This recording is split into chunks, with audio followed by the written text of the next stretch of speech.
tablets, iPhones, and smartphones, go to DeWittDailyNews.com. DeWitt County's #1 source for local news is on the air, online, 24 hours a day.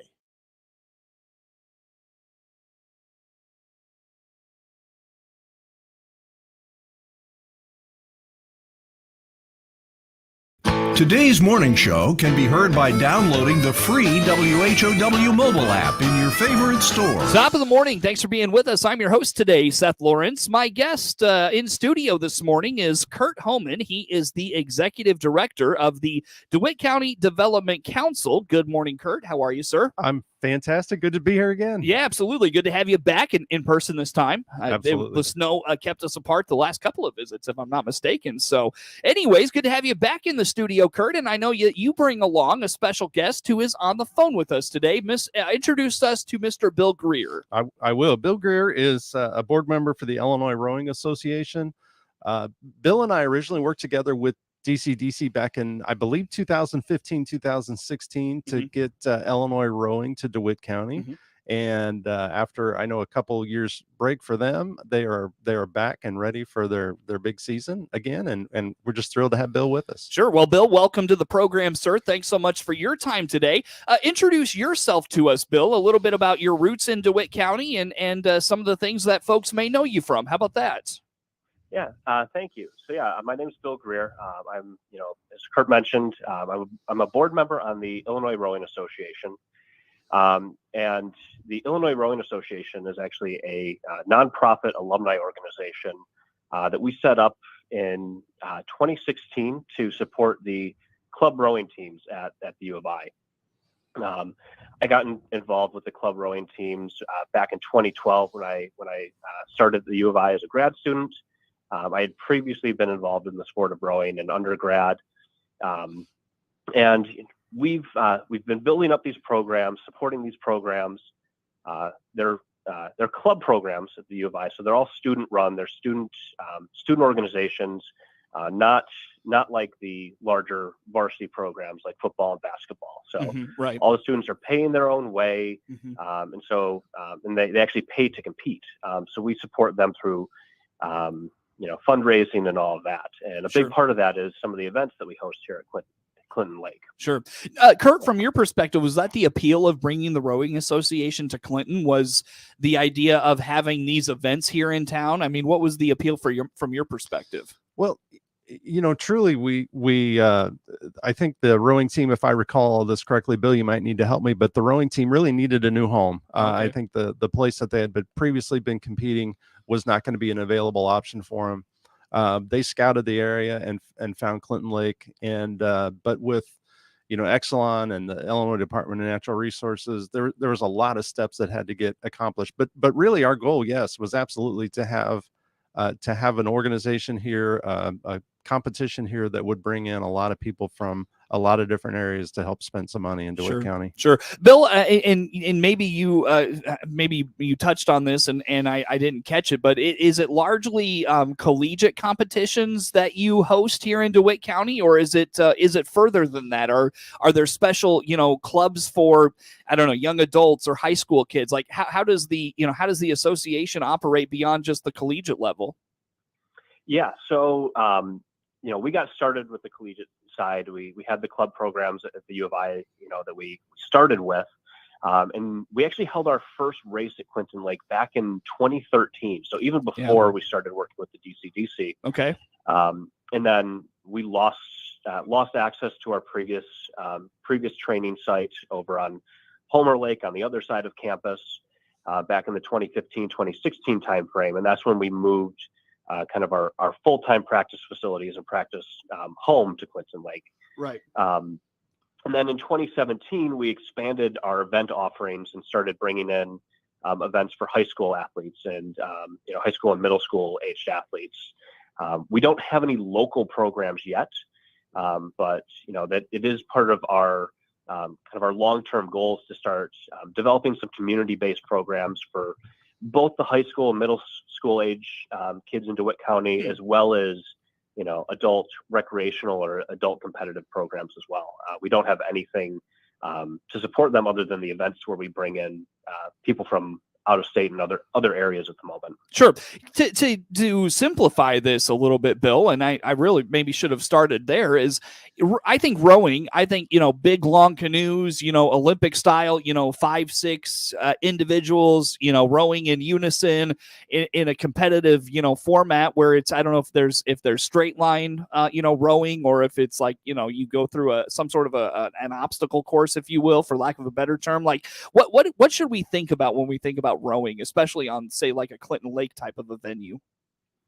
Yeah. So when it comes to rowing, you're right that you do think of kind of the Olympic style rowing, where you have kind of very long boats. They can range from anywhere from a single person up to 8 or 9 people in those boats. So a whole range in terms of sizes and speed that these boats are moving at. And the primary type of racing that we do is the Olympic style racing, where it's a straight course, 2,000 meters, about 1.4 miles. You line up anywhere from 3 to 8 boats across. The starter says go, and they make a mad dash for the finish line, head to head. There are some other types of racing, primarily head style racing, which is mostly done in the fall seasons. And those are they're kind of along rivers mostly, longer winding courses, and they're done in a time trial format where each crew starts one after another, right? And they're racing against the clock. Sure. So when you talk about, again, our guest in studio, Curt Homann, DeWitt County Development Council Executive Director, with us, along with Bill Greer, who is with the Illinois Rowing Association. Bill, when you talk about expanding programming and opportunities into DeWitt County, you mentioned some camps and things of that nature for kids. What does that look like? How do you rally the community to these? And what do those look like in terms of, especially introductory? I venture a guess that's probably a lot of what you'll be doing early on, is just introducing folks to this sport and the fundamentals and things like that. What do those things look like? Yeah, so that's a great point. I mean, myself, I had probably seen rowing on TV with the Olympics, but I had no exposure to the sport until I went to college. And that's the case for the vast majority of people around the country. There are some communities, up in Chicago, especially out on the East Coast, where rowing's a bigger part of the culture and it's more visible. But especially in kind of in the Midwest in particular, it's not widely known. People think of rowing, they've probably seen a rowing machine in the gym, or they've seen it on TV, but that's about it. So a big part of what we do right now is just kind of broadcasting about the sport, educating people, letting people know, hey, we've got this going on. We've got these races coming up, we've got these events. And we're hoping this summer, we had hopes back in 2020 before the pandemic hit, but we're hoping this summer to start offering some learn to row programming. So these will be most likely free or very low cost introductory sessions for community members to come out, hop on a rowing machine, get some instruction, hopefully get into a boat, paddle around a little bit with some hands-on instruction, just to once again get us out there, let people know about the sport and come try it out. We've already been doing this a little bit. One of our coaches has been doing some outreach with different schools around the area, taking some of our rowing machines to those schools and kind of showing people, hey, this is a new type of exercise you can do. It's a new sport that we're trying to bring up in the area. Very good. When Curt, anything I'm missing in this conversation you want to put out there for us? So I wasn't able to get. Bill was breaking up on my headset there, but gotcha. I'll throw out there that not knowing what Bill just said, I'm going to be reaching out to Bill here in the next few weeks, and we're going to hopefully work together, and maybe we can get some different activities for DeWitt County and expand that program locally. Sure. One of the things that I do remember from the 2015, 2016, when we met with them, is the opportunities for high school kids and scholarships, expanding, having financial options if they're into rowing. Yeah. So, can you speak to that a little bit, Bill? Yeah. So, it's one of those, rowing is one of those sports, as I said, where it's very big at the collegiate level, but there's not a ton of high school athletes. So particularly on the women's side, but also on the men's side, there are, a few well-known larger programs. If you think about the Ivy League schools, and a few others, I know, a lot of people are probably familiar with the book, The Boys in the Boat, over the last few years about the Washington crew team back before World War II. And, so, there is some, some interest there. And because of that, some of those larger teams, they're looking for athletes to recruit for scholarships, things like that. So, yes, there's lots of stories of, they can't find high school rowers to fill all those spots. Right. And so they're looking at basketball players or volleyball players who, or swimmers who may not be looking or may not quite be able to compete at that high level in college, but could transition their skills to other sports. Okay. So people who do have that rowing experience have a huge leg up in terms of athletic scholarships for a lot of these schools. Yeah. And just in terms of growing the popularity of the sport, especially locally in a community like Clinton, where you'll be, hosting so many things this year, Bill, I, probably would say that perhaps encouraging the community to just come out and watch an event and perhaps see the excitement of what can happen on it in a given, match or something of that nature. Is that a fair assessment on my part? Yeah, I will say it's not the greatest of spectator sports. It is a 1.5 mile long course, but the best place to watch is right at the finish line. In Clinton Lake, the area where we practice and where we race, right at the Parnell boat ramp, is ideal for rowing. It's a protected area of water. The finish line is clearly visible, so you can see the whole last half of the race. So it's ideal for spectators, and it's one of actually the better venues in the Midwest that we've been slowly building up, just because of the way that the lake and the water and everything is set up right there. Sure. When it comes to like a schedule of things happening this spring and summer, Bill, is there a place folks can go to find that? Yep, everything that we have right now is posted on our website, IllinoisRowingAssociation.org. Very good. Curt, anything from your perspective you want to add? I want to just add a big shout out to Bill and his group for all the work that they do. I believe the regatta brings 16 to 20 different universities from all over the United States here in DeWitt County. So it is an absolute fantastic draw. Bill, I hope you throw out maybe extreme rowing. You could add some sharks and alligators and those things in the water. That may make it a little more entertaining as well. I don't know for some of those odd folks out there. That, of course, I'm kidding. I tell you what, let's take a time out, gentlemen. Come back with some more. Again, in studio with us, Curt Homann is the executive director of the DCDC, and Bill Greer is with the Illinois Rowing Association. Talking with them here this morning in our annual DCDC Business Spotlight. More to come with them on the morning show. And again, the morning show streams live to Facebook and YouTube. It's brought to you by Peterson Insurance, your Pekin insurance agent in Clinton.